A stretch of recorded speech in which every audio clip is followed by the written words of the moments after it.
I'm from where niggas pull your card and argue all day about who's the best MCs, Biggie, Jay-Z, and Nas. Top 5 dead or alive, and that's just off one LP. I will still be on top. Trust me, at the top it isn't lonely. All hail King Cole, first of his name, Long May Reign. Now I run the game, got the whole world talking. King Culture, everybody wanna cut the legs off. King Culture, black man taking no losses. Oh yeah. Okay. So, welcome to Top 5. You just tuned into the admirer of airtight flows, intricate bass lines, and minor chord progressions. This podcast is for my new listeners and prisoners and the jealous rap cats that prefer dissonance. And today, in the words of the late great Fife Dog, I like them brown, yellow, Puerto Rican, or Haitian. Hey. We have the beautiful DJ Nina Vicious. Thank you. She's here. We just want to have a little chat with her and just get a few things from her perspective in terms of her musical journey and where she's been in life. So you can introduce yourself and where you're from and your @name and stuff like that. What's goody, everybody? Thank you for having me, by the way. Of course. My name is Nina Vicious. I'm a DJ in New York City. Mm-hmm. Came up in Brooklyn, BK all day. Crown Heights massive. Oh, wow, yes. The real Brooklyn. And what else? Your @name. Oh, yeah. I'm so bad with promo. I need to get better at that. I'm learning too. Especially as you do the show and stuff like that. It's just like, sometimes you don't want to always put yourself out there, but you gotta realize, it is. So I'm at Nina_Vicious on Instagram. I have a website, ninavicious.com, but I feel like who goes to websites anymore?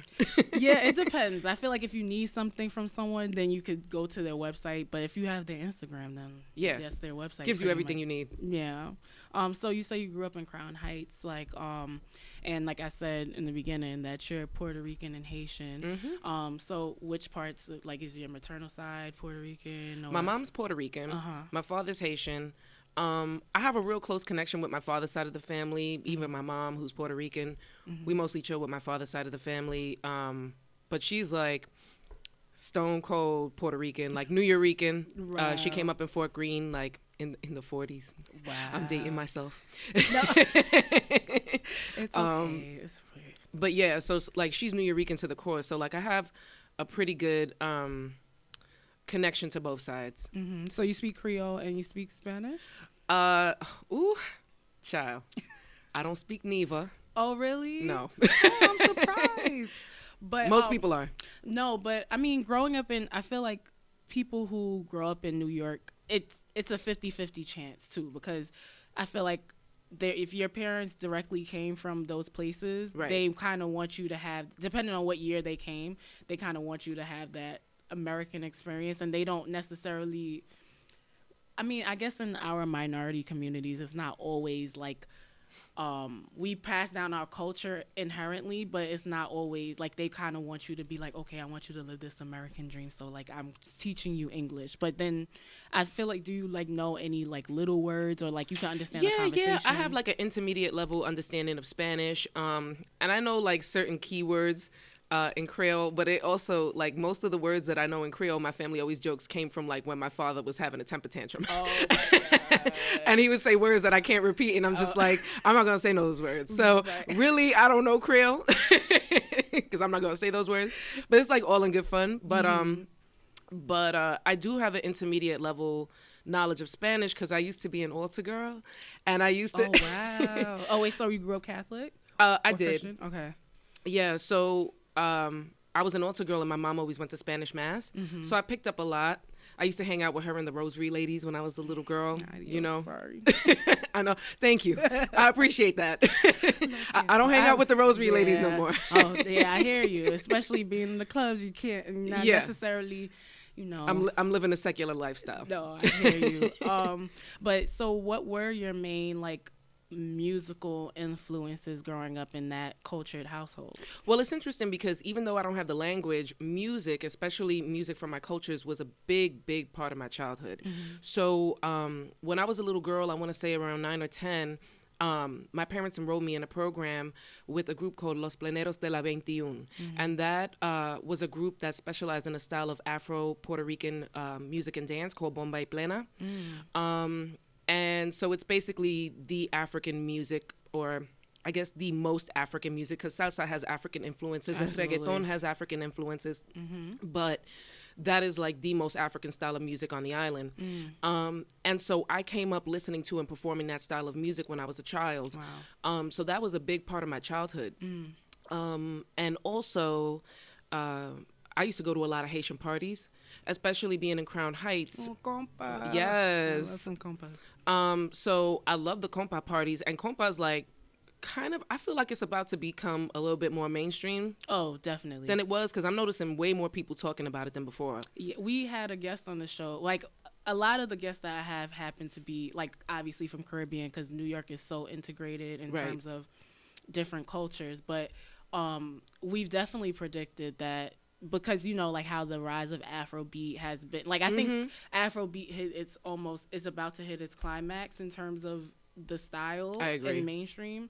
And then now compa is that next type of, you know, it's it feels undiscovered to mainstream, but it has that like makes you move and it's so sensual type music. So I definitely agree with you there. I know it was about to hit mainstream because I don't know if you're familiar with Hard Hittin' Harry, but he's also a DJ that spins at the same spot that you saw me at. And he gave me a remix to Rihanna's work, and it was a compa remix. Oh my God. It's really I good. can even picture that in my brain. Yeah, it's really good. Gosh.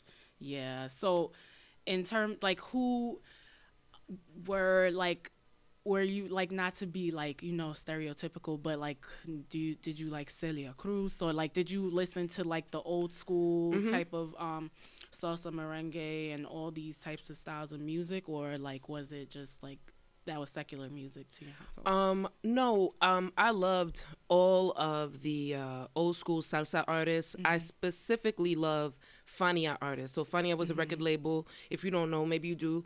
Back in the day, it was like Tito Puente, Hector Lavoe, all those cats. Yes, the big guys, the legends. And Celia was like one of their main vocalists. And to me, Celia was huge.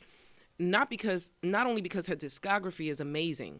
Like, if you go through her discography, it's just bananas. Yeah. But like the stage presence that she had, the power that she had in her voice, there was no mistaking the African influence in her style. For sure. And she was very, very proud of her blackness from early on. And to see an Afro-Latina expressing pride in her blackness, as far back as, you know, the 60s and the 70s, I think that's really, really important. It was important to me to see that as a child, because there were all other sorts of influences around me that were not necessarily expressing the same pride and blackness, especially in the Latino community. So that came through to me in Celia's music. And she means a great deal to me to this day. Before my name was Nina Vicious, it was Nina Azucar. And a lot of people know me as Nina Azucar because I only recently changed it to Nina Vicious about a couple months ago. So I went by Azucar for a long time because Celia was one of my greatest musical influences. I only really changed it because people were having such a hard time pronouncing it. I was gonna ask, because that's so bomb. Like, I think Celia was such a revolutionary, like you were basically alluding to, in terms of bringing, like, her, besides her being the figure for Afro-Latinas and being that representation, she definitely was revolutionary in breaking barriers for other Afro-Latina artists and Latina artists, period. Because without Celia Cruz, we wouldn't even go even as far as a Selena. Like, you know what I'm saying? Like, to even go that far. Or even to today, having a Cardi B, like, to be able to be that themselves in that type of way. So, and you have artists like Amara La Negra. Yeah, I love her. She frequently shows, like, old photos that she took with Celia. Celia was, like, one of her mentors. Yeah, definitely. You could tell by the way that she even understands the Afro-Latina experience and how she brings it to the forefront and brings awareness to it. So yeah, that's important. But I like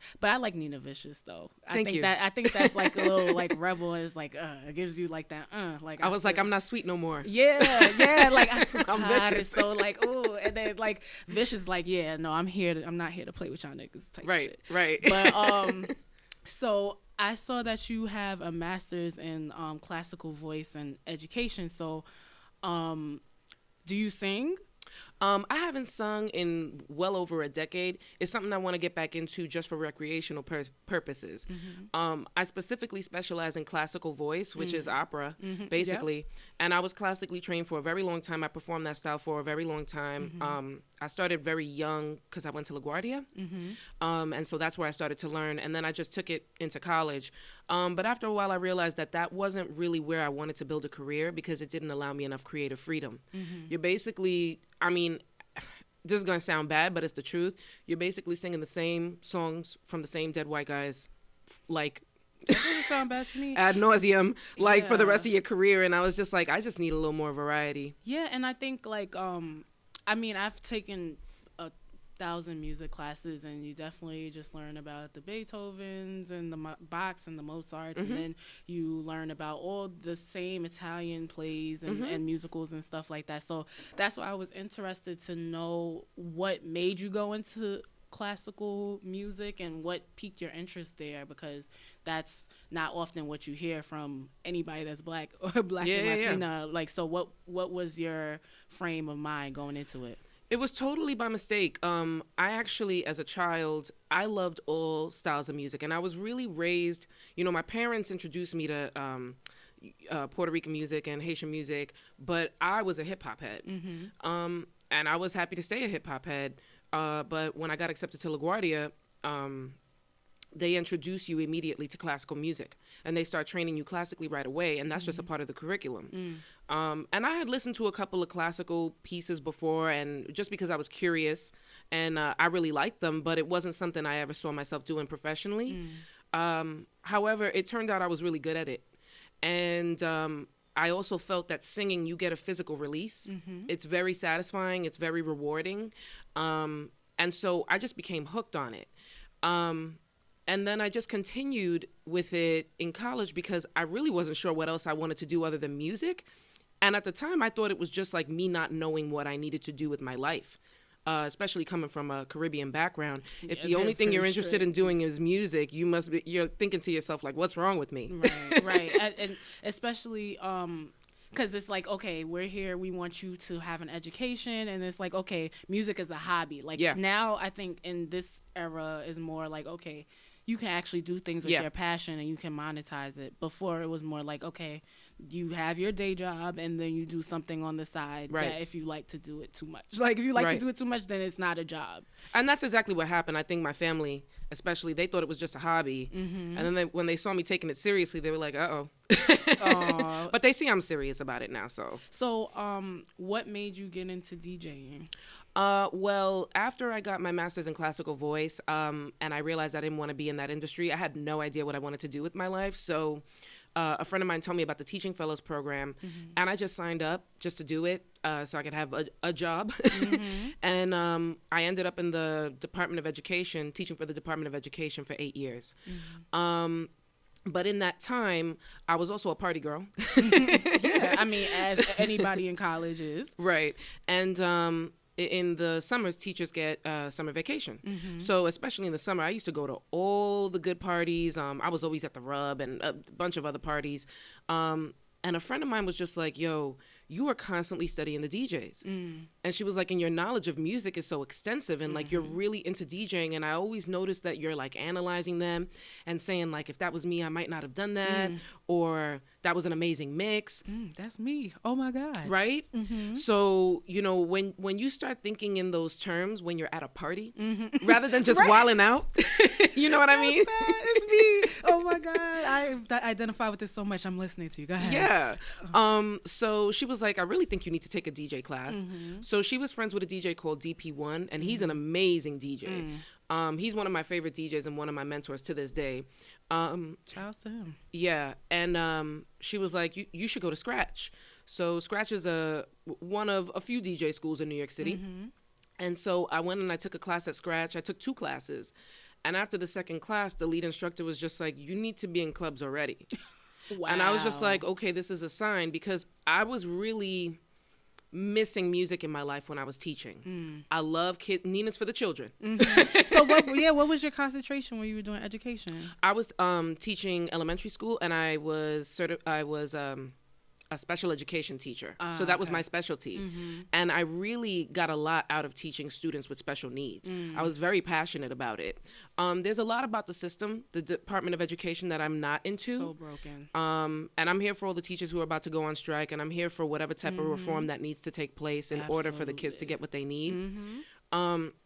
But, you know, the way that system is set up can really suck the life out of you as a teacher. For sure. They don't pay you enough, and also it's like it takes up a big chunk of your life, and you take it home, and it affects you in so many different ways. But I can go on about that forever. Yeah, no, I mean, and I was doing it for 8 years, and then like I think in my 3rd year I was like, let me take these classes, but you know, I was just practicing a lot at home, uploading mixes on SoundCloud, and I was kind of scared to dip my toe in that water of like being a full-time DJ. And finally I literally just abruptly left and just did it. Wow, that's brave. Yeah. So did you feel like since you already feel like you had that passion for it, did you just feel like, oh, I just need the technical skill to just know how to mix stuff together, how to do these transitions, how understanding of the table? Like, what was your thinking going into it? In the beginning, I focused a lot on the technical, because at the time that I started, we didn't have all the new technology like controllers and things that make it just a little bit easier for DJs to DJ. I learned on turntables with like old school vinyl. I was literally, she just hit on something already. Go ahead. Yeah, and it was, so that takes a long time to master. So I actually did, like, I was in Scratch every day. Like, I used to see the teachers looking at me like, yo, this chick is crazy. Because I'd be in the school every day in the back practicing from like the time they opened till the time they closed. Wow. And then finally I got my own setup. But yeah, it took me a while to really get comfortable and say, okay, now technically I feel like I can be in a club. But once you get past the technical, something that I really didn't bargain for is you really have to take some time to master reading a crowd. That is very, very tricky, and it changes from gig to gig. I was gonna touch on that. What were your experiences in terms of when your first experience going out there and being in front of the crowd, and what lessons did you learn from that and that you took into, you know, becoming who you are now? Yeah, the first time I spun out was at Bob Bar in the Lower East Side. I don't know if you know Bob. I've heard of it before. Yeah, it's small. It's kind of like house party vibes. And I had two friends who had an event called Eargasms there, and it was Craft Swagger and Max Carnage. They're amazing DJs too. And they put me on to guest with them. And my set was fine. I pre-planned everything. I even numbered the tracks to play them in a particular order. They all went well together. I was nervous as shit. Can I curse on this? Yeah. Okay. It's a podcast. fuck shit. Okay, go ahead. Yeah. But like, I was nervous, and like, so they were laughing at me because it was just like, there's no reason for her to be nervous right now. Like, but I was a little bit nervous because it was my first time not spinning in my bedroom. But also what I noticed was I wasn't really looking at anybody. I have no idea. Like, I heard people reacting in the background, but I wasn't really paying attention to them because I was just trying to get through the set. And my first couple of gigs were like that, where I had like meticulously planned the sets. And then eventually I realized I'm spinning only to my musical taste. And I'm not necessarily taking into account the vibe of the room. I like a lot of really like dark, gully hip hop. When you're in a club or bar and you're trying to get ladies up out their seats after they came from work to hang out with their girls, you might want to steer clear of those types of tracks. You know what I'm saying? And that was something I have to learn after a while. You know, I had to learn that with experience. And then, you know, when you see couples at the end of the night, you might want to have some slow jams prepared, you know? So that was something that it took a while for me to be. I had to watch people like sitting down during my set because I wasn't playing the right song at the right time. My mixes might have been clean, but I just wasn't playing to the energy of the room. I wasn't, you know, when people were looking in, you have to try to guess what's going on in their head when they're walking in. Right. You have to try to pay attention to maybe how they're dressed. You know, if some girls came in and they're beat to the nines and like they have their heels on, they want to floss. Yeah. You know what? So you got to play some Beyonce. Yeah. You know what I'm saying? Like, you have to. That is gonna be on my mood boards. You have to play some. You have to play some Beyonce. You know. So, and then, you know, if people are feeling like a little tense tense. Like if it looks like a high school prom, you know, like with the boys on one side and the girls on the other side, you might want to play some dance hall. Yeah. You know what I'm saying? So it's like, because that's just going to force people, and it's going to get people in the mood to wind up on each other. Right. So little tricks of the trade that you learn really through trial and error. Yeah, definitely. Yeah. Wow, that's amazing. So how did you incorporate your background of your classical training into like creating your sets, and now that you know how to read the crowd, how do you mix that all together? No pun intended. Right. Well, one thing that I think my classical training really helped me with was being able to tell which songs sound good together. So when you're studying classically, you learn a lot about musical theory, and it helps you to know what key signatures go well with each other. And so it just starts to become innate. Like I can tell which acapellas go over which instrumentals really well. And it helps me with my transitions, because I create, if I do say so myself, I have a knack for creating seamless blends between songs. I might not do a lot of like clack clack, beat juggling and all these tricks and stuff like that, but like my blends typically are really, really clean, and the songs usually sound really, really good together. And so I definitely think, and my timing is almost always on point. But I think that came from years and years of classical training. That being said, I know DJs who have absolutely no schooling whatsoever who know how to do that without having had any training in it. So it really depends. But I do think that my schooling helped me with that. I think that's so dope. And I think, like you said, it definitely comes with knowing musical theory. Like, I've only studied it basically. Like, I can only, basic scales and understanding, like, timing and stuff like that. So I definitely can see where you would, especially having that and knowing it and studying it for so long, that it would be such an important part of just being able to DJ, period, because that's what it is. And so how do you feel about people who, like, it seems like the DJ world is so saturated now, it certainly is. And it's like anybody can literally just bring their laptop, and then they have like a little Serato controller, and they're just like, okay, I'm a DJ now. And especially for us being women, it's become more of a hustle than a passion. You know what I'm saying? And obviously you want to get money off of your passions, but how do you feel about that nowadays? And do you feel like there should be like a gatekeeper or entry point in where things should start? It's an open question. But yeah. It's a good question, but it's also really like hard to answer, because on the one hand, I do think there's something to be said for paying your dues, because it just shows that you have a certain amount of passion for what you're doing. When I first started DJing, there were so many DJs who were starting with me.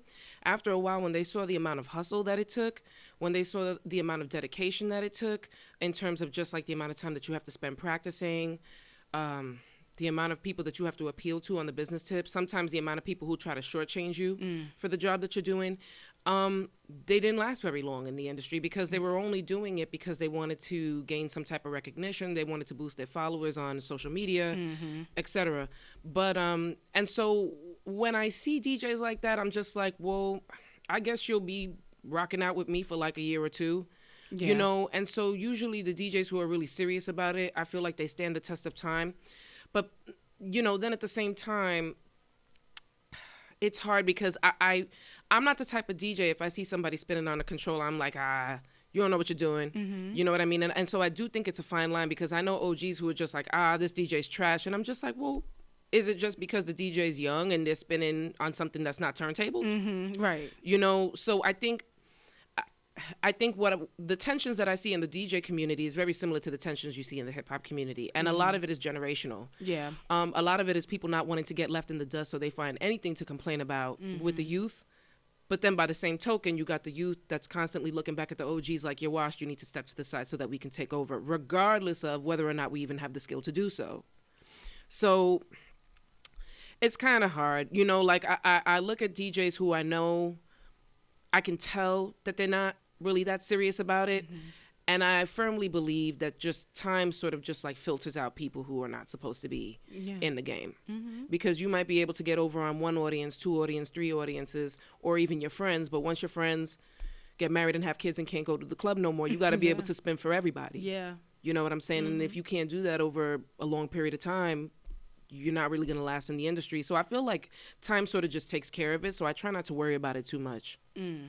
So being that time is such a, I mean, it's precious in every entity of life, but for you, like, how is it in terms of dictating your trajectory in the DJ community? Like, what are some goals that you have for yourself in terms of, like, without spilling some stuff that, you on your own and on your grind to do, but like, what are like some big, goals that you see yourself being in like the next 5 years or something like that? It's very different from what it was at the start of my DJ journey. When I first started, I just wanted to get into clubs. And I feel like for any creative, the key is constantly reinventing yourself. If you see that something you get stuck in a rut, something gets old to you, you figure out a way to reinvent things. There was one point in my DJ career where I felt like I might not want to be a tour DJ. And that it really wasn't for me. And now I'm watching my girl DJ Reborn, and she's on tour with Lauryn Hill right now. Wow. And like, she's one of my favorite DJs, to be honest. And I'm just like, maybe that is something I would like to do because she's inspired me. But I definitely have always, from back in the day, wanted to try my hand at radio. You have a radio voice, by the way. Thank you. Yeah, you definitely could. Definitely dictate a conversation. It's amazing. Anyway, continue. Oh, that's awesome. Thank you. Angie Martinez was a huge inspiration when I was coming up. And I feel like it's interesting to say radio now because the way radio is set up now, especially for music DJs, it's hard because there's a lot of payola going on, and it's not necessarily like you could just play whatever you want and have whatever guests you want on your show. So I would have to figure out how I went about doing that. That would take a lot of brainstorming. I definitely want to be a little bit more mainstream, but it's difficult, right? Because people know me on a local level. I could pretty much do whatever I want creatively. The more mainstream you become, it becomes harder to do that. Absolutely. And so the money's got to be worth it. Yeah. I mean, at the end of the day, that you have to make a living for yourself and be comfortable. Yeah. So even touching on that, so you touched on couple different facets of DJing. Do you feel like, I feel like you're multifaceted. I've seen her, like, I've only been to Bedvine once, and that night was the night that you were there. And I literally was popping in just to pick up my delivery. But I was like, ooh, who that? Hey. And so that's what made me hit her up to be like, oh, I need her on the show. What are some things that you feel, what's some advice that you can give to someone who may be thinking about trying their hand or throwing their hat in the ring in terms of being a DJ, well, specifically women DJs, because I feel like even though I have plenty of DJ friends, shout out to Fat Fingers, like that people I'm close to, that I like Fat Fingers. Oh yeah. All the heavy hitters. Yeah, the heavy hitters, shout out to y'all. That, people have this talent, and with the women, it's definitely not something, like, it's showcased, but it's not something that, in every facet of life we're fiending to make our mark in terms of that, even though it's 2019, like, what the fuck? But what are some tips that you would give a woman trying to, like, oh, actually I had what she's talking about, like, I had those same thoughts. Yeah. What advice would you give? I think it's important to have a good support circle around you. Like, the first thing you should do if you want to take DJing professional is, obviously you have to get the skill down.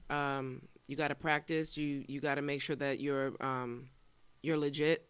But then once you decide to take it professional, I think that it's really, really important to have a team around you who's supportive of your creative vision. Because what happens to a lot of women in the DJ community is that their brand, it becomes very image-based.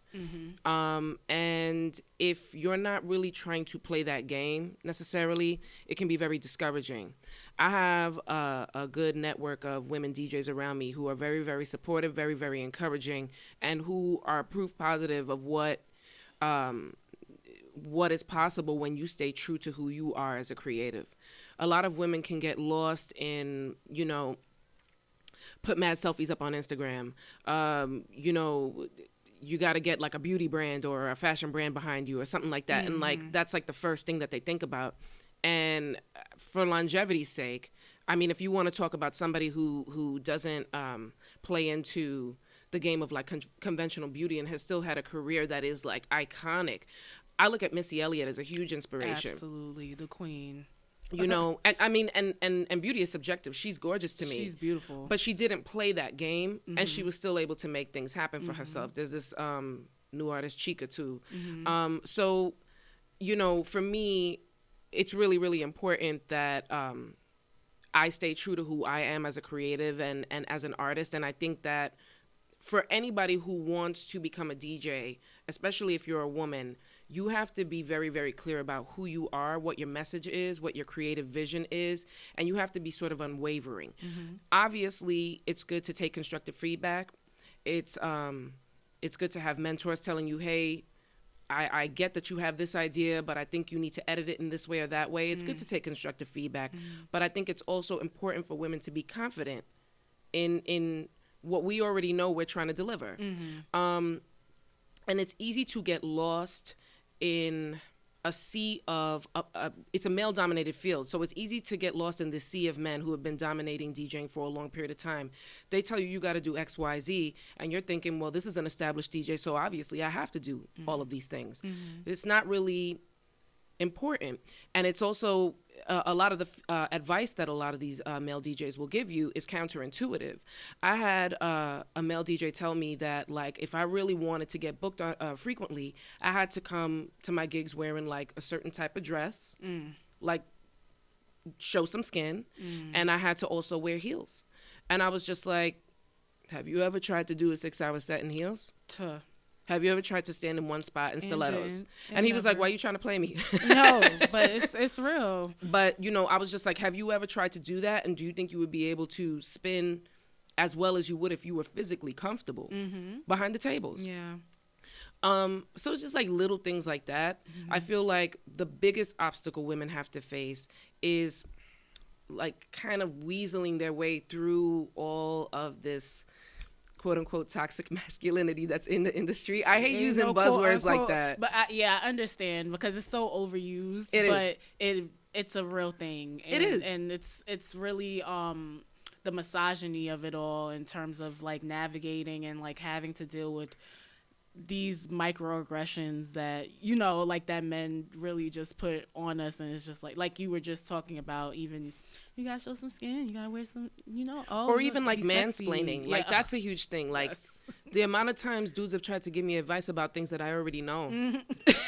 Like, I was just like, you wasted my time. So like, not to turn this into like some feminist rant, but like, I'm speaking from experience, and that is something that we deal with constantly, and it really does hinder us if you let those voices get in your head.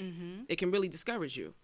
So I encourage any woman who's trying to get in the industry to get like a good group of women and also men who are respectful and appreciate what you do around you, so that you don't get lost in, I don't know, just like another place where you're feeling like nobody appreciates who you are and what you came to do.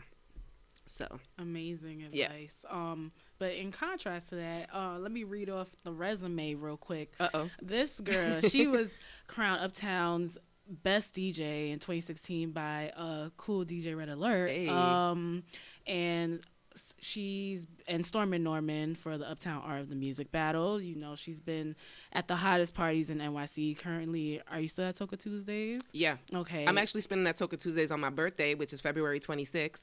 Yes. Little plug. Yes. You know, so this will be out by that time. So check her out. Soul in the Horn and I Spy. And she's open and like had the pleasure of sharing the turntables with DJs such as Evil D, Premier. Obviously, Primo is like one of my faves. DJ Enough. Obviously, shout out to heavy hitters again. DJ MoMA, Tony Touch, Pete Rock. Obviously, one of the legends. Lord Finesse, like DJ Scratch. Like, so what? Sorry, I got the sniffles. It's it's that time, guys. Y'all already know if you live in New York City what time it is. But yeah, so with having those experiences, how, like, what's been your best experience, and like how do you end up in these situations? Like, have you ever been like, oh my God, like this is Primo? Like, Oh, yeah. I've listened to his music since I've been a kid. Like, you know? One of my best nights, my greatest DJ nights that I will remember to this day was the first time I opened for Primo at Toca Tuesdays. It was at the Delancey, and I remember I had been harassing Danny Castro, who's the promoter of that party, and he books the opening DJs. I had been harassing him for a while, and he didn't even know who I was. I was just like, I'm a really good DJ, and you need to have me open, you know, at Toca Tuesdays, blah, blah, blah. And I had to wait like months and months for him to get back to me. I first opened for Lord Finesse, and that was bananas. Oh and to this day, like, he's a great mentor of mine. He's a really nice dude. Like, I try to keep in contact with him as much as possible. He's definitely the GOAT. Yeah. And then right after Finesse, I opened for Premier, and that was in December. I want to say it was 2015. That night was bananas. It was packed, like wall to wall packed, of like, you know, people who come to that party, but also like huge names were in the room. And I remember thinking to myself, this is one of my first gigs that I've ever done. Wow. And look at like all these I don't want to say influential people, but people that I respect, people that I look up to, and lovers of the hip hop that I love were in the building, and everybody was going bananas. Primo came up to me and was like, yo, I really liked your set. Your timing was great. Your blends were great. And like, I was like staring at him in awe. I was just like, yo, I don't even know what to say to you right now. I'm so nervous. Like, you are amazing. I am a huge fan. And like, he was laughing at me because like, it was nothing to him. And I never met him, but I would just imagine he would be like, yeah, thanks. Yeah, he was like, it's not a big deal. He was like, but do your thing. He was like, do your thing. Wow. I remember I had gone from a hip hop set into like an old school house set, and he was just like, play more house, you know? Wow. I was being shouted out on the mic by Voodoo Ray, who passed away a year ago. Rest in peace. Wow. Very influential, and especially in New York, but music wide anyway. It was such a scene, yo. Yeah. Like, and that was like one of my best. It really helped to set me on my path. And shout out to Toca Tuesdays, Tony Touch, Danny Castro, and all of them. Rest in peace, Voodoo Ray. I mean, those dudes have really kept me on, I want to say, the Toca Tuesday party for about 3 years. And I've gotten a lot of gigs through that party, and I've made a lot of connects through that party. So I appreciate them for sure. Yeah, Toca Tuesdays is definitely a staple since I've been growing up, and like that's something you always would hear, you know, especially Tony Touch is the name that rings bells, Voodoo Ray, like, I mean, that's amazing. I'm glad that you shared that experience with us. But so since you had, you know, this show is mostly about hip hop and stuff like that, and since you're a DJ, I'm gonna spin it a little bit, and usually we ask our guests who their top 5 is. So for you, I want to say, if you were making this like master set that's like gonna be in like the music hip hop hall of fame forever, and it defined what hip hop is to you, what would be the top 5 songs that you would have on that mix? Oh man. Okay, so let's see. Who Got the Props? Black Moon. Cause that's like as Brooklyn as it gets. Yeah. Let's see. Ooh, Rapid Fire. No Time. That's Lil' Kim, right? What We Do, Freeway. Yeah, you definitely. That's my track, man. That's like my like in terms of like the soundtrack to my winter. Like just the beginning, the opening first 10 seconds on that song is just iconic when you hear the. Scenario. I'm a huge Tribe fan, as you. Same. And then I need to pick like a. Ooh. Annie Up. Off the top. Wow, that would be amazing. So then on the flip side of that, if one had to go out of those 5. If one had to go out of those 5, ooh, damn, you're not gonna make me get rid. All right. This is gonna be a mess because I know which one I have to get rid of, and I'm trying to like be here for the ladies. But I would have to get rid of No Time because Why? I'm such a Brooklyn girl. You know what it is? Like, I just like really gully, really hype, just like aggressive music. Yeah, all those songs. No Time is the chillest. It's the chillest one out of them. all of them. Yeah, it's the chillest one out of all of them. And like what I like about Who Got the Props from Black Moon, I always play it in my sets, and people are always surprised to hear me play it. But I'm surprised you even said that. Nobody's mentioned Black Moon since I've started the show. right. Well, for me, like if you had asked me what my top 5 albums were, I might not have said Black Moon, even though I'm cool with Evil and Wall. And like if they hear this, they're gonna be like, why not? No, shouts to them. But yeah, and I'm keeping it funky. Like when it comes to albums, that's a whole different story. But when you're talking about like a song that sounds to me like Brooklyn, like unmistakably, Who Got the Props by Black Moon. So it just grimy. sounds sonically like where I'm from. Yeah. And then I said Annie Up in Scenario. Cause I just like seeing dudes wild out and women just wild out and get crazy to hip hop. Like that's my vibe. I love that. I want to pretend to be like the smooth R&B party chick, but I'm not.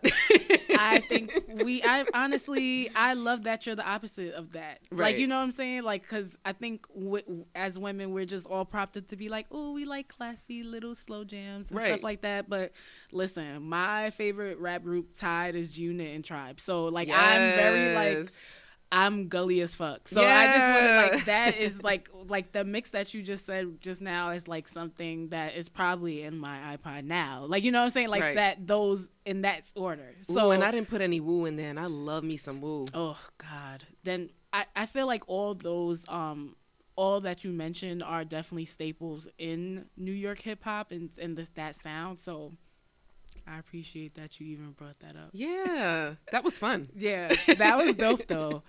So tell us what you have coming up and on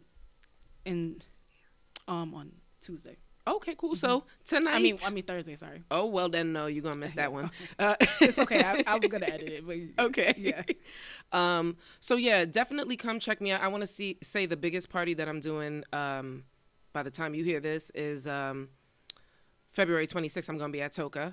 I am going to be opening for Nicodemus, who is like a life goals type of DJ because he's like constantly booked globally. I was gonna say, wow, that's huge. Yeah, like I want to be on his level of like constantly being booked internationally. Wow. So I'm going to be opening for him, and it's going to be my birthday party as well. No, happy early birthday. Yeah, Tina. thank you.